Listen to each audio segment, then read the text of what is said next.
And is there some merit to showing more of the pass game than Michigan did in 2022 if the goal is to bring in higher caliber wide receiver talent? Not just wide receivers. And quarterback in 2025, Bryce Underwood, as another example, right?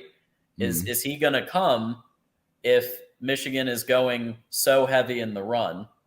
So, the report, I remember reading something that JJ was pushing even for more sophisticated deep passing route concepts. And so hopefully we see some more of that, which can then lead to, like you said, increased talent, not just in the wide receiver position, but in a bunch of positions. Yeah, they absolutely need to. And I think I understand it's imperative to run the football. They're going to still be run first. They have they have a Maserati in the garage there. They have a couple of them, as a matter of fact. But you also have one at the quarterback room, and it's one of those things where if you've got three in the race, try to win it with all three. You know what I mean? Like just because you have two that we can win with these two Maseratis, but we have another one back there that in the quarterback, and we don't necessarily need to win it that way. Well, eventually, you're not going to have any of those in the garage, and then you're going to have a hard time procuring another one. So I fully believe that, yes, in order to get the receivers, but probably more so to get Bryce Underwood, like, okay, you got Jaden Davis in the class. Cool.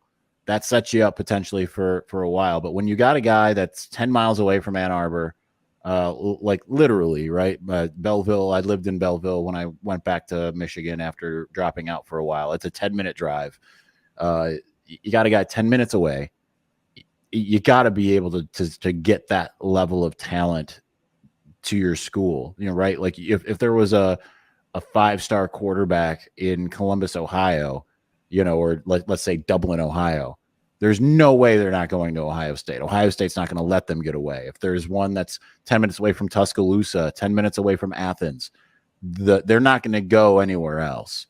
And for Michigan, it's not just the winning the battle of being able to go and get that high level quarterback, but it's also a perception thing to be able to get the guy that's number one in the country, right? So that is crucial for them.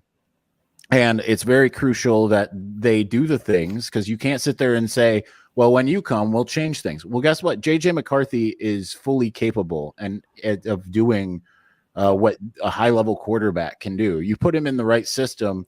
I mean, we even saw against TCU, threw for 343 yards. I know 2 pick sixes, but and that was partially why he threw so much, was because they had to get away from the running game to some degree. But capable of being able to, if he's gonna cost you a little bit by making some errant throws, he's capable enough to also get you right back in it. Not many teams are gonna be in the situation where they're down by 6 with the ball in their hands with time about to expire after throwing 2 pick sixes. I mean, that's just not something that they do.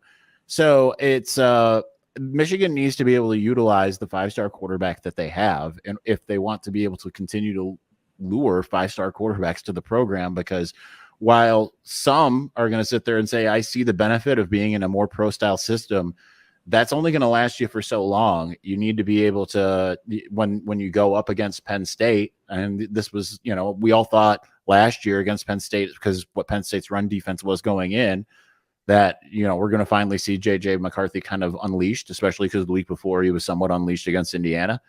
And then Michigan decided that they were going to run with impunity. It just felt like a stubbornness in large part to show, hey, Penn State's got the top run defense, we can run against them, which has its merits. But you need to be able to show that you can do more than what you do with your running backs. And part of that is utilizing the quarterback that you already have. Otherwise, they're going to find themselves missing out on the Bryce Underwoods of the world.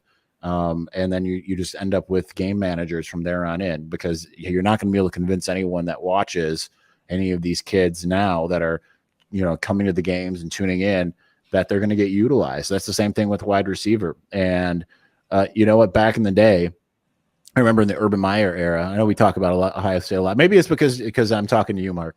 But it's it happens on the Ohio State show too. So these two are forever linked.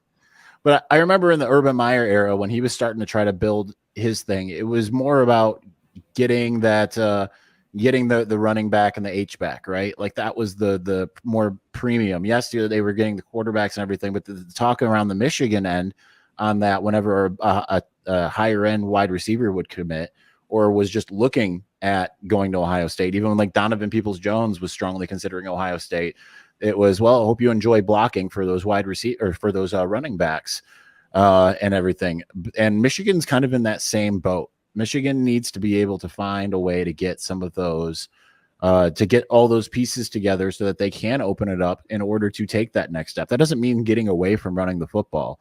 But the last thing that I need to mention about that is when you look at teams that win the national championship, if you exclude a lot of the earlier Alabama portion in the last 15 years, but really in the last like 6-7 years, teams that have won the national championship have been able to pass the ball at a much higher clip than what Michigan's tried to do. Now, there is something to be said about zigging when everyone else is zagging, but if you look at what teams are, even Georgia has been able, especially this last year, Stetson Bennett threw for 3,500 plus yards, right? That's what, no one would have thought that of the former walk-on that seemed like a game manager.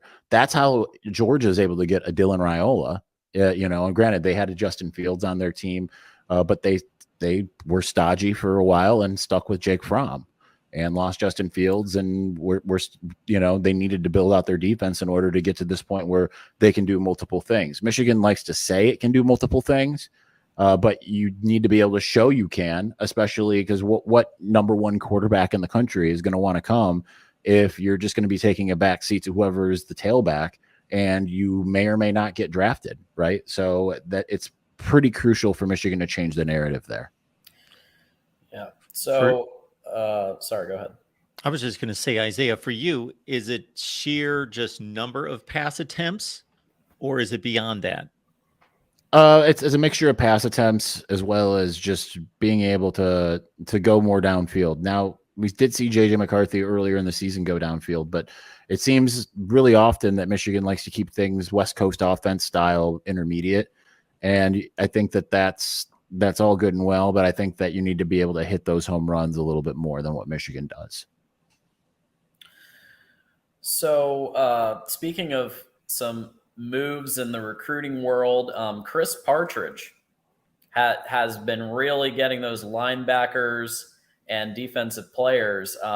We're seeing linebacker after linebacker either committing or considering Michigan. We're seeing a lot of stories about it. And I think part of that is Chris Partridge's influence. I've always said he was brought in before they even had a position for him. I said he is go get 4- and 5-star talent guy. And then they found a position for him. Obviously, given moves throughout the program. But with Elias Rudolph, this is a player out of Deerfield Beach, Florida, who for quite some time it had seemed like it was an Ohio State lean. And even if you look at some of the publications, even now, it's saying Ohio State lean. But on 3 in the prediction machine, so to speak, Michigan is now being given an 83.3% chance to land Elias Rudolph, with Ohio State and Pitt coming in second and third. Do we think that this is the influence of Chris Partridge? I mean, just looking at some of the linebackers that have now decided to start considering Michigan. I certainly think so. And obviously he kind of deepened his Southern roots, and Deerfield Beach, Michigan would love to get another Deerfield Beach kid. I mean, the last one was Denard Robinson, right? And oh man, yeah. I know and love Deerfield Beach just because it's my family had a condo right by there when I was growing up.